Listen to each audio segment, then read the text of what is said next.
she shouldn't be Lois Lane if you're really going to totally reset. Corn Sweat did a nice job. You got to find a new Superman. Nicholas Hoult did a nice job. You got to find a new. In my opinion, if you're really gonna reset, I think you kind of need to do it for real. What up, everybody? Welcome back to another episode of the Nerd Gen Report. I'm your host, Pablo, and joining me as always is Mr. Brian Schultz. Today we got DC Roundup.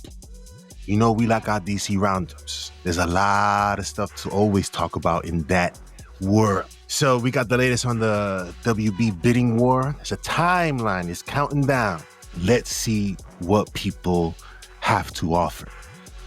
Brainiac. Surprise, surprise. Surprise, surprise. Confirmed. Again, one of those secrets that aren't really a secret. This is just confirmation. We kind of knew this was going to happen, but now we have confirmation. Jimmy Olsen TV show. This is something that but they have been talking about since the Superman movie released about doing. I didn't care. I still don't care. Catwoman prequel. The cancellation led to the dynamic duo animated project. I don't know how that came to be. We'll find out. Ritchson wants a messy character at DC. He's probably given up hope on the possibility of Batman. They probably told him no. Or this could be a ruse. This could be a messier Batman, which is fine, as long as he's in the cape and cowl. Let's get started. What's the latest on the WB bidding war, Brian? Well, we are taping this 4 days before the deadline of November 20th for initial bids to be submitted. And the Wall Street Journal is reporting they know of at least 3 that will be coming in. So Paramount, obviously, which has already been trying on its own, they're putting in another bid. Netflix and Comcast are both formally submitting bids. However, those 2 reportedly are only bidding for the streamer and the studio. Neither of them is bidding for the television assets. So they're trying to effectively break up the company as part of the merger. So Warner Brothers would still have to pursue their spin of, Discovery Channel and CNN and TNT and all the TV channels that they own. There's no word in the Journal article that Apple and Amazon are bidding yet. That doesn't mean they can't at the last minute. And this is also it's a deadline imposed by Warner Brothers. This is not a legal deadline, right? So obviously they could say they're just trying to put that out there as a way to drum up interest and move this along to a decision. Reportedly, they would like to make a decision by the Christmas holiday. Make a decision does not mean starting the process. It just means, okay, this is what we'd like to do. As it stands now, as we've said before, the separation of the company that was already in progress, it would still be on track for the middle of next year if they don't reach that or if they aren't happy with what they see. There's also rumors, so Warner Brothers, as of Friday, closed at $23 a share, about $58 billion in market cap.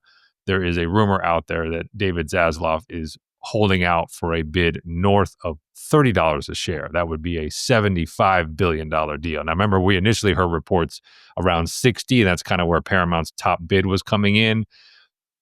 If you believe the posturing, Zaslav is holding out for 75. Now, that would be for the entire company. So what he would take in the context of splitting it up, again, that's a number we don't know as much. But it does feel like by the time we tape our next show or two, we might have a little more clarity into at least where a few of these parties live in terms of their best and final offers. And then we'll see if Apple and Amazon still want to play interloper and compete for the assets. So this is moving. This is getting closer to some, not necessarily resolution, but to the next stage of like going to approval and going to Washington and starting to think about what Warner Brothers is going to look like in its next life. When we first talked numbers, there was numbers that we called out. I called out around no less than 60.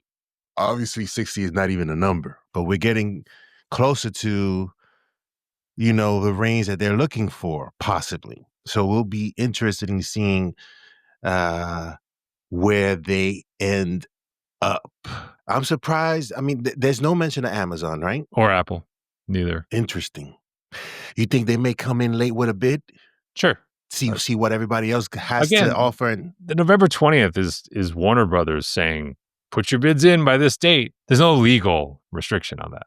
So if you're Apple and Amazon, you can simply wait and just see what comes in on November 20th and then be like, all right, then I'll destroy I'll re-raise that bid. If, like you can do that if you want.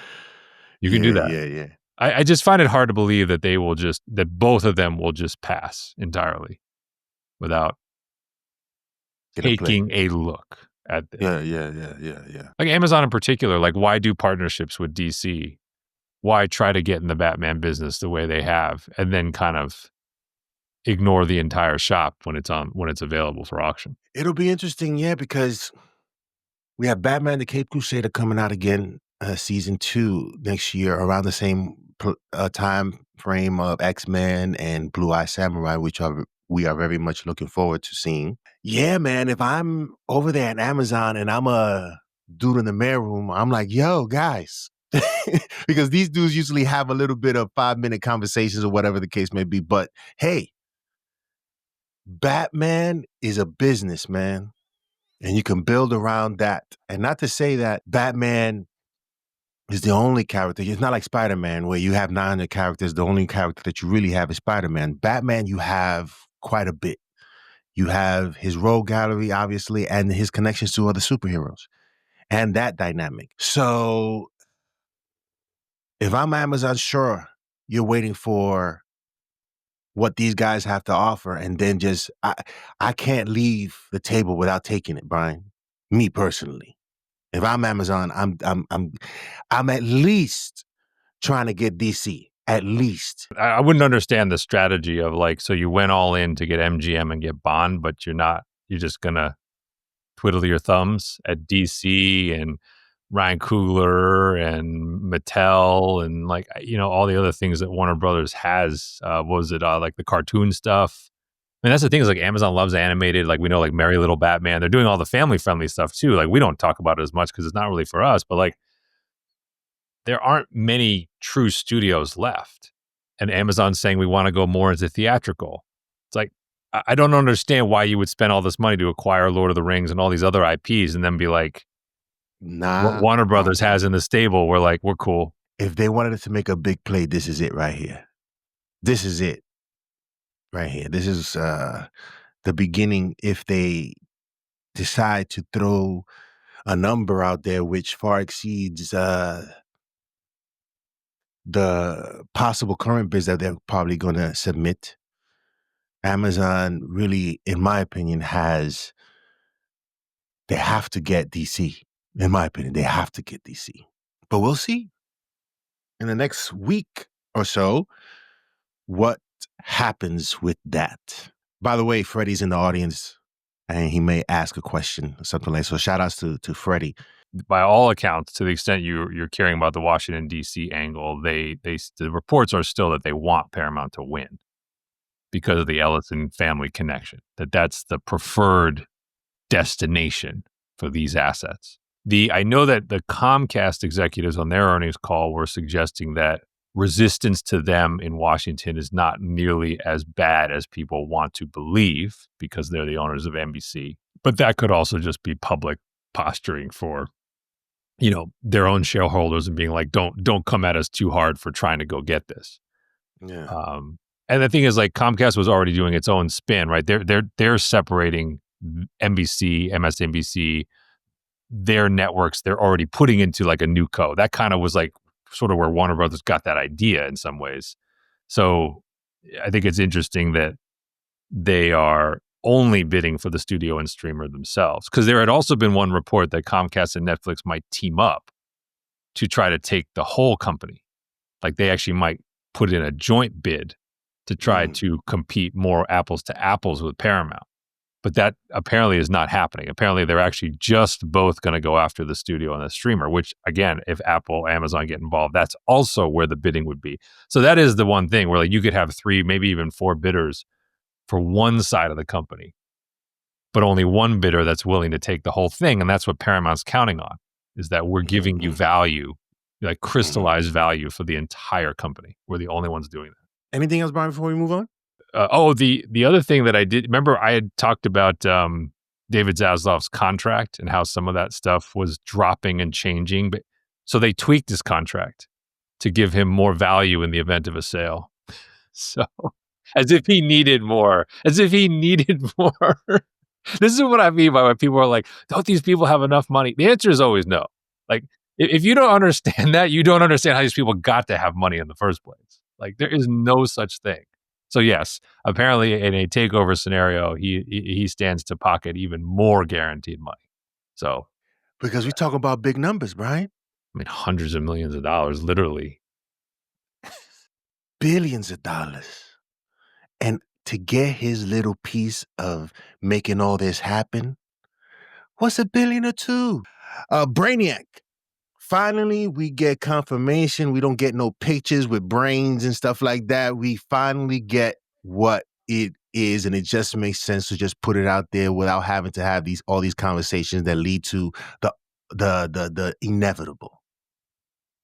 Brainiac will be the main villain for Man of Tomorrow. Brian, your thoughts on that? No, I love it. I mean, I love it, and I love that, like, based upon the casting, rumors, there's definitely a physical manifestation of this character. I mean, I think he is both a presence, but he is also a character. He can blend in. He can stand out. So I am excited to see a characterization in live action, and the only one we've ever had really was the James Marsters on Smallville, which was, in a TV budget, there was only so much they could do. So basically he just masquerades as a professor at the local college and is kind of sinister, and they do a little bit of transformation effects, but he's really not Brainiac in the comic sense, so there's really been no robotic version or no, mechanized version or no hybrid humanoid version. So yeah, I guess I am curious to see what James Gunn can do with this. I'm nervous. Like, I'm not going to lie. Like, I'm nervous that after all this time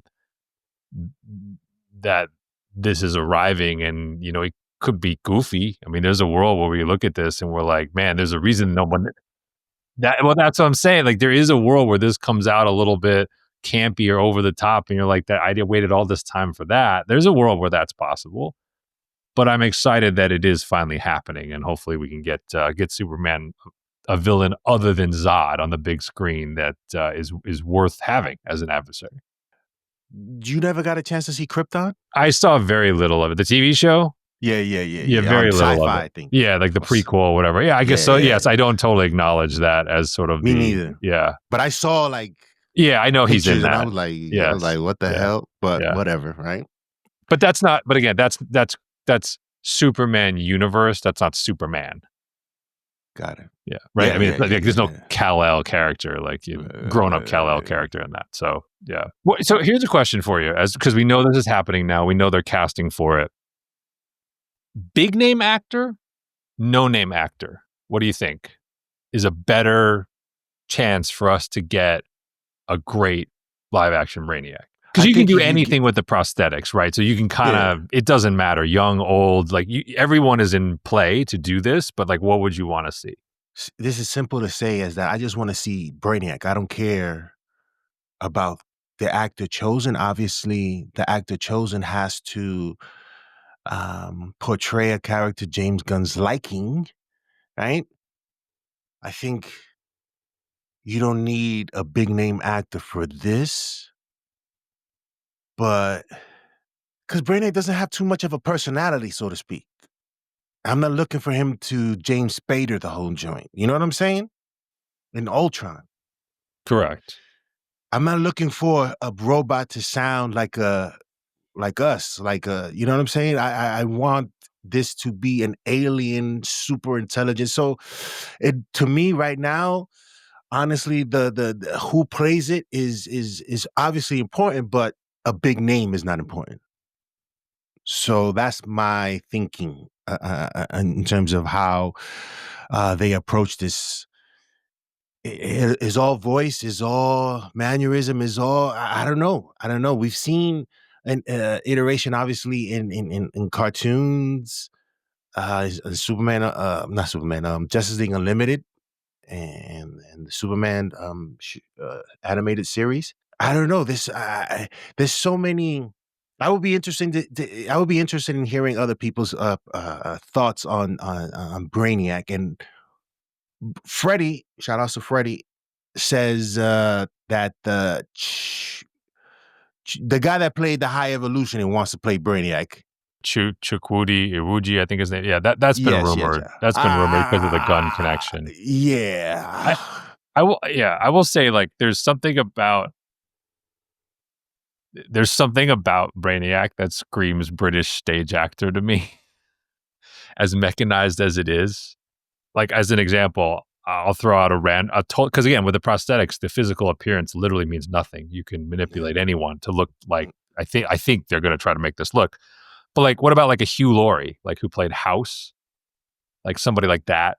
Like, again, you ignore the appearance. You just listen to the voice, you listen to the mannerism, and you say, if I make that sound more robotic, is that interesting? And I kind of feel like, we heard it as, when Paul Bettany was just Jarvis, right? Like, and then that was a similar affect. There's another guy, James Callis. He was Gaius Baltar on the new Battlestar Galactica. He's now in Slow Horses. Like, again, like classic British thespian style kind of bad guy in most of the roles that he plays, or deceptive kind of guy. Like, I think that's kind of what I'm hearing in my head, is like this theatrical voice that's just kind of sounds robotic, and I think is used to give Brainiac some dramatic weight, because he does have to have, as you said, I wouldn't want the wisecracking Spader Ultron style personality, but he does have to have some personality, right? That's why I think of like the Bettany Jarvis character, where like that Jarvis is certainly very artificial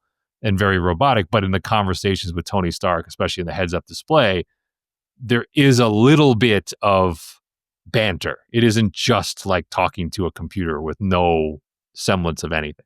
And Brainiac, obviously being as intelligent as he is and able to learn the way he can, should be able to, almost similar to the Terminator, adopt some mannerisms as he goes along. We shall see how this morphs into the final result and ultimately in the movie, and see whether fans accept James Gunn's Brainiac pretty much. And I just can't deal with the jokes, man. That's what I'm afraid of. That's what I'm mostly afraid about James Gunn stuff.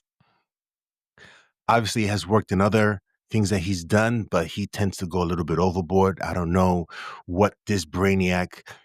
I had one other casting just like wild, and I'll throw this out and see what you think, because it ties into one of the conspiracy theories about Superman. What if it's Bradley Cooper? Well, that's the way they reveal that message was hacked by Brainiac, is that Brainiac is actually played by Bradley Cooper. Interesting twist. I'm not mad at that. The voice James is Gunn. I don't like when I heard, first off, we also heard the rumor Daniel Craig was interested in this, and that's exactly what I'm talking about. British thespian style voice right there. But like, if it was Bradley Cooper, there is a dramatic aha. He said, James Gunn, that it is an authentic message. Right? It's an authentic message created by Brainiac. I can see that playing out. It is Kryptonian in nature. That would not violate that. But why would? But that's the thing, is Kal-El has no knowledge of what his parents look like.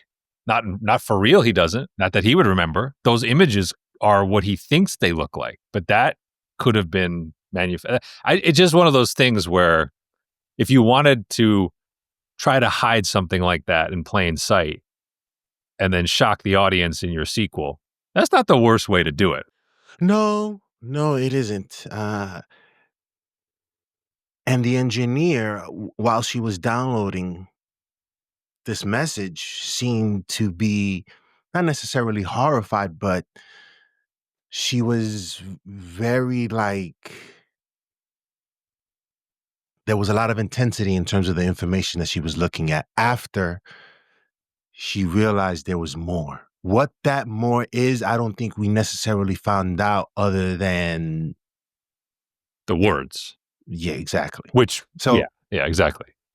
So that'll be interesting. Yeah. So anyway, I am still excited. A little nervous, as with all things where James Gunn sensibilities are involved, but I am still excited.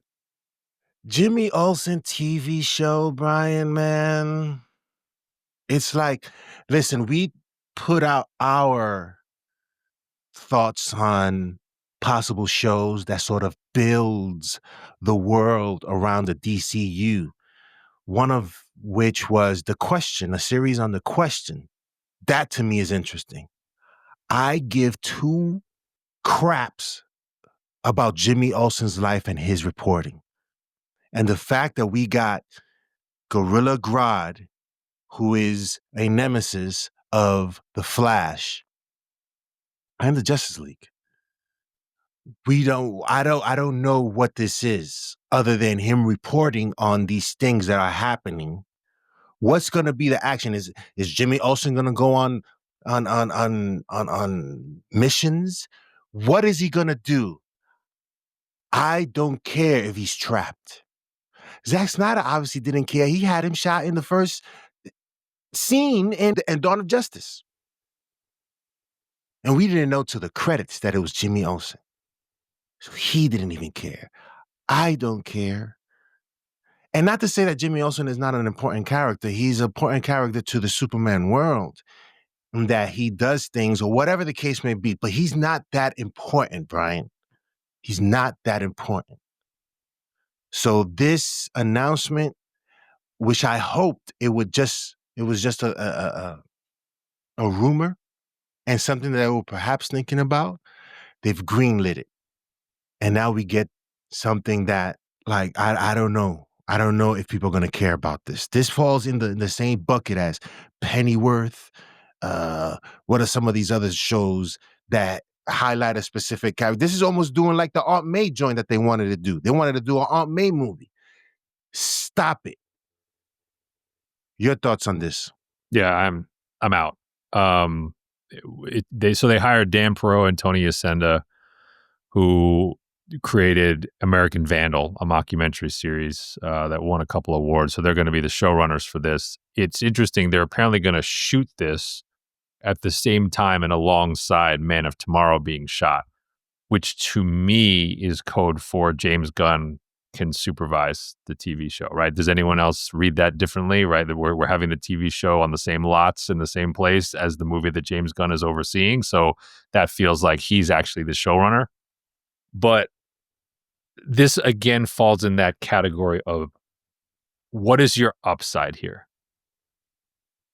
The upside here to me is small. The payoff is small, right? Like if this is an awesome show, like if this is the the prime X-Files, but with Jimmy Olsen, because that's effectively what the premise is. Forget Grodd for a second, but it's him investigating supernatural and superpowered villains as a reporter on a weekly basis. That's effectively Mulder and Scully going out and responding to these, unidentified phenomena. So if it's the best version of itself,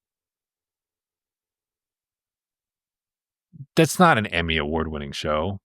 That's not a launch pad for massive introductions. Like, you said they're putting Grodd in this. I think that's kind of insulting to Grodd, to be quite honest. But it's like, this is not some backdoor Flash pilot. Like, I don't think the new Flash is like premiering on the Jimmy Olsen show. And, if David Corenswet didn't make a cameo in Peacemaker, he's not regularly cameoing in this show. Because the second he cameos in this show, what's everyone going to do? Be like, where is he all the time? As if they're not asking that already. Like, is Rachel Brosnahan going to be in this show? That's what I'm saying. Like, this show feels like, by definition, it has to be small, it has to be sidecar, and therefore it has to be kind of almost irrelevant, which is like, why are we making this? But this scenario, them filming side by side, brings about that possibility, Brian, of them cameoing this. So, but then you just saw that in Peacemaker, right? You just saw him put Lex Luthor in a scene in Peacemaker. And like, did anyone really think that added that much to the season after all that hype? It could be someone's favorite, but nobody's rewatching it and talking about it. Nobody's talking about it right now. So if you stick David Corenswet in episode 6 of Jimmy Olsen's TV show, I mean, do you really think that's going to be like what everyone's talking about in their season of TV? I doubt it. If anything, I think you're going to be sitting there being like, wow, this was actually a pretty good Daily Planet storyline that they just wasted in this TV show that they could have used in a Superman movie. Yeah, Freddie says I highly agree. Jimmy is cool with within a Superman storyline, but definitely not on his own. But this is Gunn expanding the universe. But Gunn has been trying to expand the universe with characters that nobody really, and I don't want to say not care about, but is ultimately not sufficient in its impact on expanding the universe. You know, you expand the universe with Green Lantern, which we're getting 2026. That's different though, because the upside of Green Lanterns, the upside of Lanterns is Emmys and big screen. That's but ultimately, right. But there's a connection that show there could be to Game of Thrones the bigger stuff. Yeah, yes, exactly. That show itself could matter the way Penguin mattered, and the characters in that show are likely going to go on to be in big screen Justice League and big screen. Like that's entirely different. Like we've seen Skylar, like nothing against Skylar Gisondo. He did a nice job in his role in Superman for the way they wanted that Jimmy Olsen to be played. But like he's already been in we've already seen what he is in the big screen. That's his potential. So this seems very capped and limiting to me. And like I said, universe expansion, it's like no one has done more in a shorter span of time of universe expansion that James Gunn has. I mean, how many characters has he thrown at us in these few projects? I'm a hell of a lot more interested in Paradise Lost than I am in this. Could be because same idea. Paradise Lost could set the backdrop for Wonder Woman, and that matters to something bigger beyond that. This, I'm kind of like, I don't know. I kind of feel cheated if Gorilla Grodd is going to be limited again. Grodd in the Flash series is not terrible. Like they show Gorilla City, like he has once a season he dropped in to do something in an episode or two. They did a pretty good job with that. Like, is this really going to be breaking that much new ground relative to that? And that ran for 9 seasons. He was in there like 9 or 10 episodes. We shall see how this expands the universe if that is the idea behind all of this, which I believe anything that you put out is to inform us, the viewers of this universe, and give us some understanding of what may be going on in this universe going forward. But with Jimmy Olsen, man, it's to me, it's just not big enough. And I don't know why they're trying to make Jimmy Olsen. James Gunn seems to be the guy to want to bring these lesser known characters and make them bigger. I would advise stop it. Make the characters that are already big, that haven't been as big as they should, and get them to that pedestal that they belong. Well, the other thing too is how does this series or these episodes resolve? Jimmy Olsen on his own is not able to cope with the kind of foes that he's going to be investigating, right? So without Superman, what does that mean? Mr. Terrific is who he calls? I'm just trying to figure that out because for the show to be compelling, like let me give you an example of a show that didn't happen, which absolutely we think could have worked. Like, are you telling me that this concept is better, more sustainable, and more interesting than the canceled Jeffrey Wright Gotham PD concept? Oh, hell no. But part of that is because Jeffrey Wright can do things independent of Batman against certain Batman rogues where it's believable. He's a good enough cop. He's a smart enough detective that with the police force, he might be able to do some good against certain of the rogues. What's Jimmy Olsen going to do against Gorilla Grodd? If he discovers Gorilla City, what's he doing?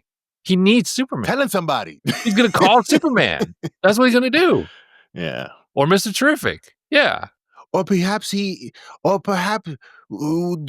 we get introduced to the Flash? A Barry Allen that hasn't turned into the Flash yet? I don't know, but according to James Gunn, these metahumans already exist, so Flash already exists, possibly, or possibly not. Who knows?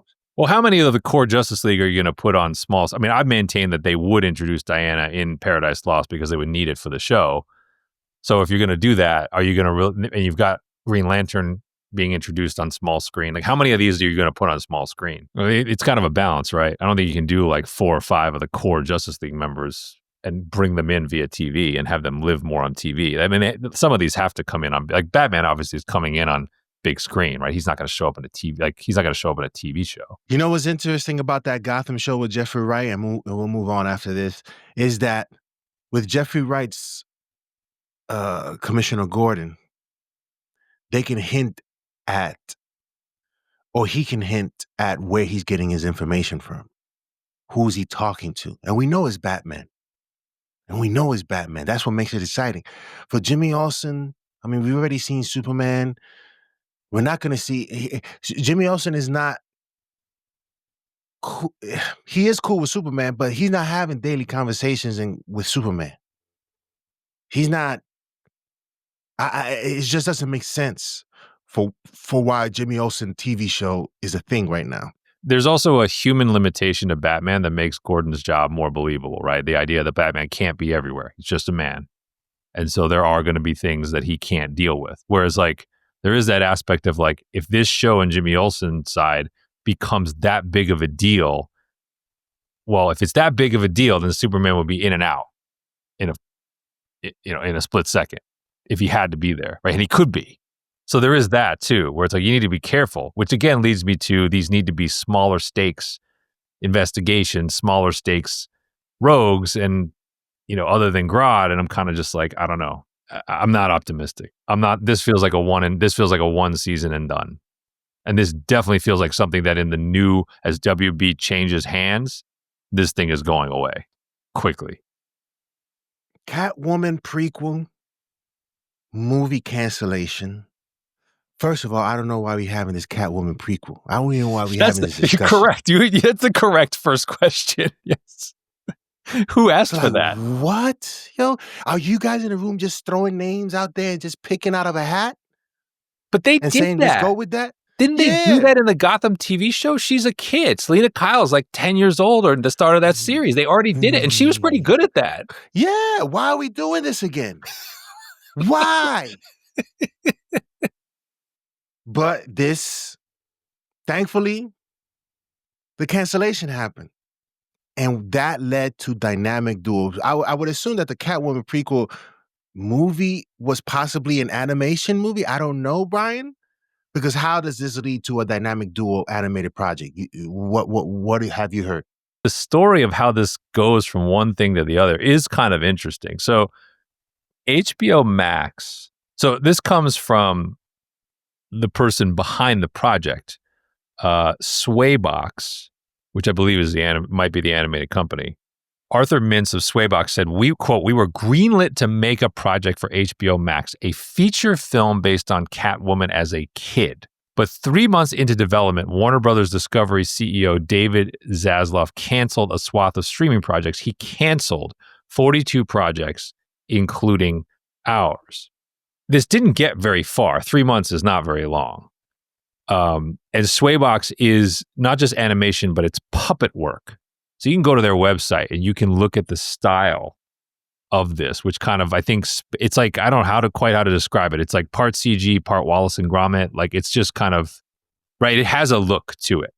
But what wound up happening was Matt Reeves, who was not involved, even though Catwoman is a Batman character, was not involved. But he was on the studio lot and he saw like a sizzle reel of their early footage from this Catwoman film that they were building.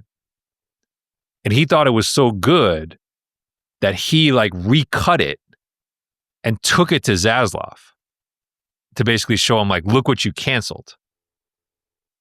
And Zaslav called it, quote, incredible, and told the company to proceed with a new project, meaning Swaybox. But the project needed to have a, quote, larger story. So they pivoted to an idea of the friendship between Dick Grayson and Jason Todd in their younger years becoming tested by diverging ideas for what the future of Gotham should be, end quote. And that's how you get dynamic duo. It's all good, yo, that they're excited about something and want to see it, see the end of it and see the results of what they've conjured up. But to me, when I think about dynamic duo, I think about Batman and Robin, not them two, right? So this is again to me people just wanting to create new stuff out of old stuff that hasn't really been truly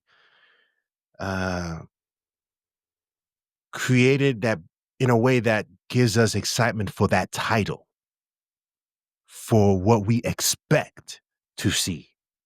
If I hear dynamic duo, I expect to see Batman and Robin. How good it is, I don't know. That's up to you, right? But you're giving me dynamic duo off the rip, and that doesn't involve Batman and Robin. It involves Jason Todd and Dick Grayson as Nightwing and whatever. I'm just not with this iterations that they keep coming up with, Brian, just to be different, just to create their own thing. So I don't know what the fans will think of this. I'm pretty sure the fans will watch it. And will that be a factor in how they receive it? Are they going to feel a certain way because the dynamic duo is not Batman, it's something else? I don't know.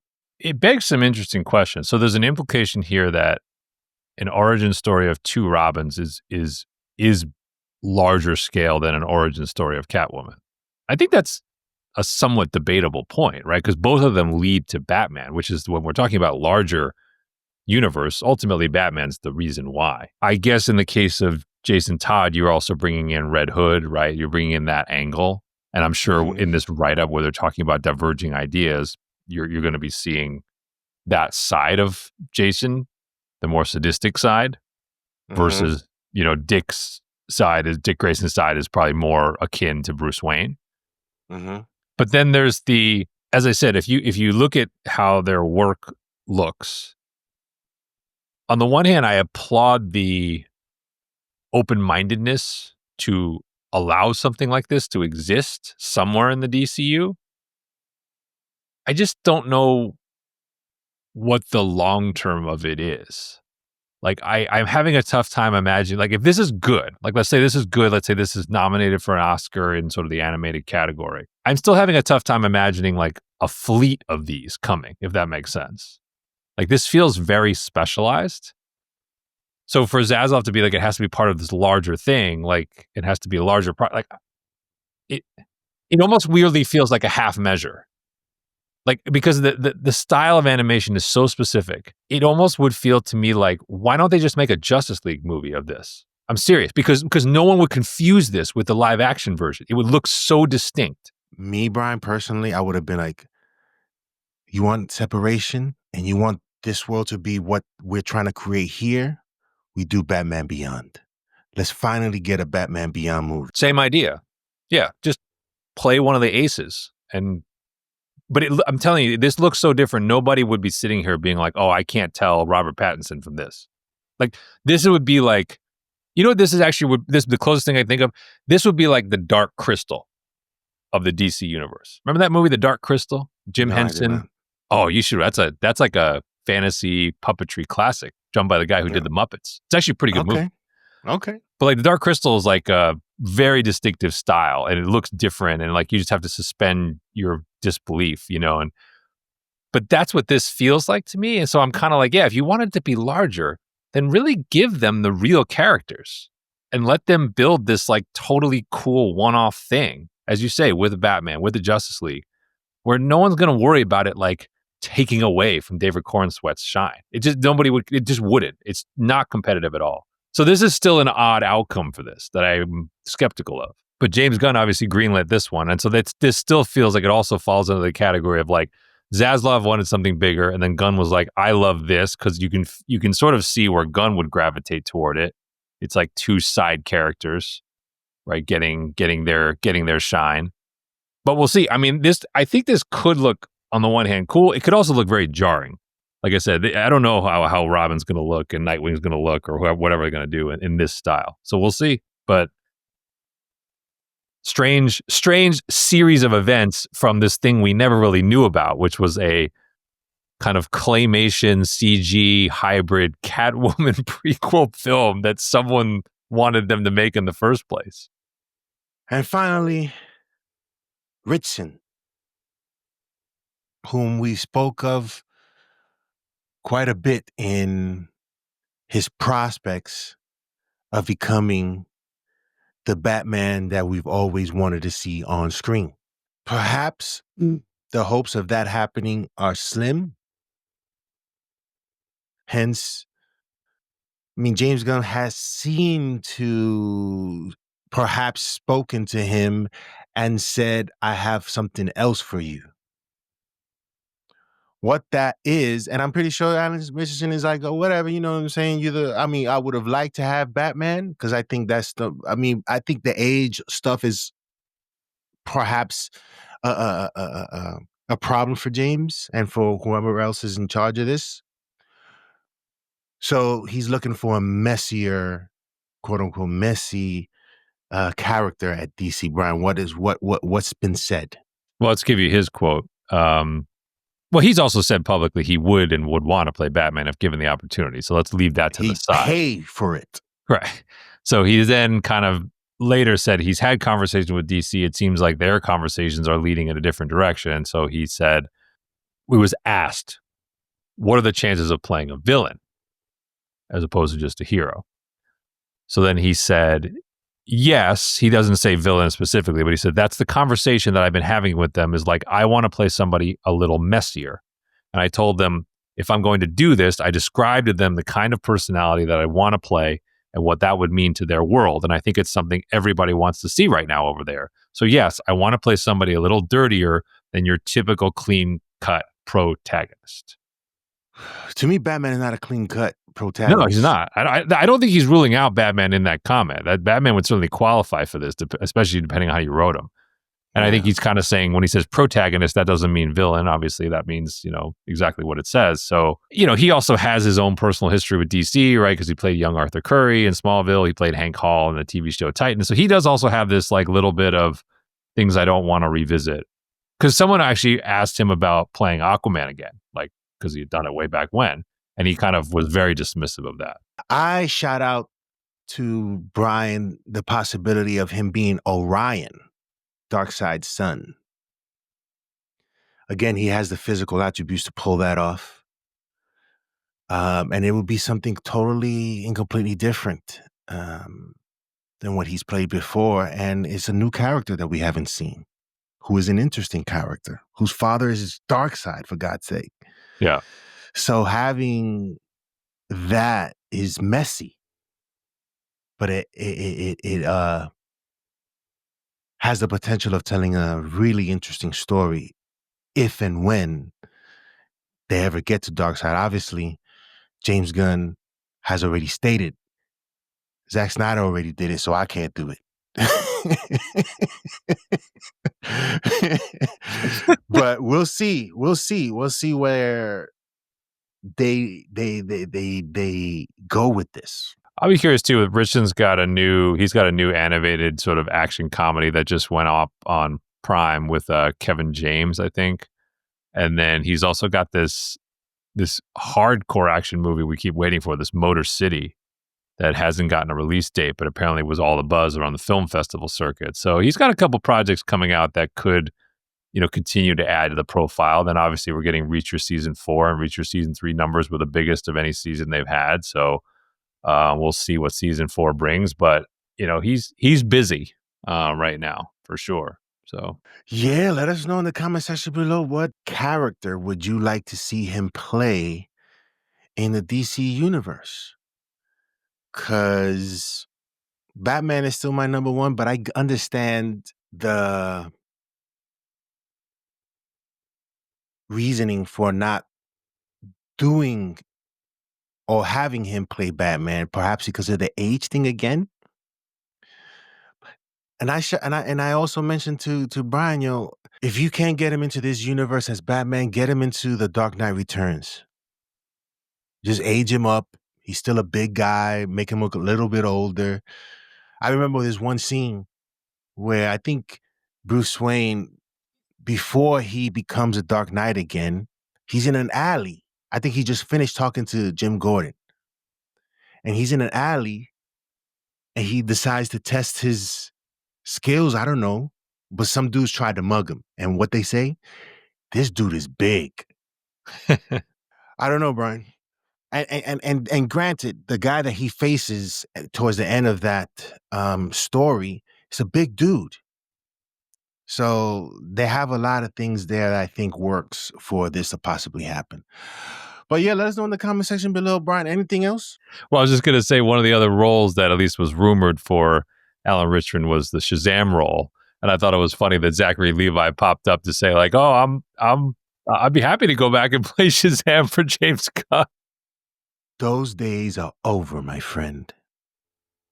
Those days are over. He actually came out with he's in another movie that looks, I mean, he's still working, which is cool.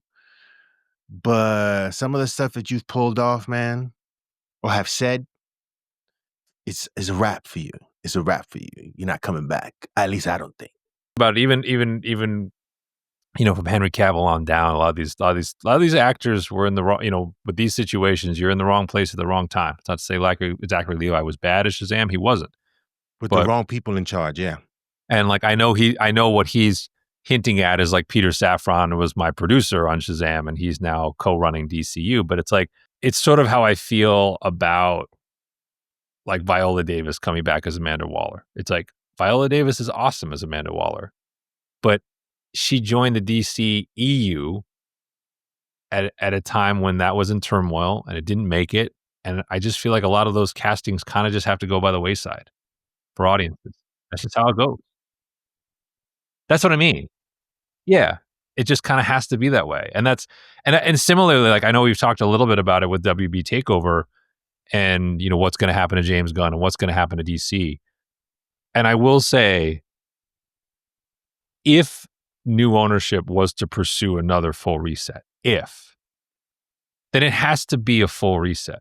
Like that's the one thing that I would tell you. It's like, if you're going to do that, then I can sit here and tell you Rachel Brosnahan is the best Lois Lane I've ever seen. But you know what? She's not going to be she shouldn't be Lois Lane if you're really going to totally reset the universe. I mean, like Corin Sweat did a nice job. You got to find a new Superman. Nicholas Hoult did a nice job. You got to find a new. In my opinion, if you're really going to reset, I think you kind of need to do it for real. But those are the two choices. Reset or keep what we've done so far and move forward in a different direction based on the, I guess, foundation that James Gunn has laid. There's opportunity. Yeah, there's opportunity there. Or I've said this in the past and I sort of thought about it and I was like, I don't know if they would reset completely because now you got this audience that's connected to what we've done so far, what they've done so far in Superman and whatever James Gunn else has done. And we don't know the outcome of Supergirl, Green Lantern, and Clayface. That could be tremendous. That's what makes it difficult to go the reset way, because what are you going to do with the greatness that you've done if that is if Green Lantern is amazing, if Supergirl is amazing, to start all over, that's a tough thing to do. With the television side, I think they'd have a little easier time getting away with Lanterns than they would with saying publicly getting on an earnings call or publicly going out there at a Comic-Con and saying, this is a totally new, reinvented DC universe. Let's bring out David Corin Sweat, Nicholas Hoult, and Rachel Brosnahan. The average moviegoer will be confused. Like, if you tell them this is brand new and then they see all the same people, that's confusing. It just is. Like, it's not for people like you and me who are like in the weeds and we're in the news every week. Like, yes, we can always differentiate. But for the people who show up casually with their families a couple of times a year to go to the movies and are being tangentially told on late night talk shows, like, this is the brand new DC universe with all the same leads. I don't think that works either. But I don't know if they would use the word. I mean, pretty much MCU is resetting, and then there's still similarity, so to speak, or connection to the prior stuff. I don't know how. It's a difficult situation in terms of how they approach this moving forward. Or if you want to just do it and do it quietly, don't admit you're doing it. I would literally be like, if you just want to keep some of the actors and you want to change the tone and just go in different directions, just do it. Like, don't even acknowledge that you reset anything. Don't even acknowledge that let's say they changed James Gunn out. Again, the average moviegoer doesn't notice that. Like, they're not following the news. They're not being like, oh, I got an alert on my phone. James Gunn is no longer running DCU. They don't care. What they care about is getting a good, entertaining movie. So, like, if you just behind the scenes were to be like, all right, Gunn and Safran are out. We're bringing in, Michael DeLuca, and we're bringing in someone else. And now, after Man of Tomorrow, like, the next film is going to be directed by, I don't know, pick a Joe Kosinski's going to direct. Like, the average moviegoer is going to pay a lot more attention to the fact of your tagline being like, from the director of Top Gun Maverick and F1 comes Superman 3. That the average moviegoer will pay attention to. So then you've course corrected without even saying the word reset or reboot. I mean, that's probably the smarter, savvier way to do it. But studios love putting their handprints all over this stuff. So they love saying it's a reset and a reboot. This is ours now. This is new. They love saying that. And sometimes that's not always the best thing. But yeah, let us know in the comment section below what you guys think of all of this in this episode of DC Roundup. Interesting scenarios here, and we can only hope that the guys creating the projects that we are looking forward to and how far they think about this in the future, what decisions that they are making in order to give us hope and some excitement and curiosity. Obviously, we're curious. We're going to be always curious about new stuff coming out, but the excitement has to also be there. But we'll see. Just remember to hit that like and subscribe. Share with your friends. Comment in the comment section below. Shout outs to the Nerdy Basement and the people who comment in the comment section below. We really do appreciate it. And I'm going to end you off on this new tagline I thought about it. If you haven't heard it anywhere, you heard it here first on the Nerd Gen Report. We see you next time.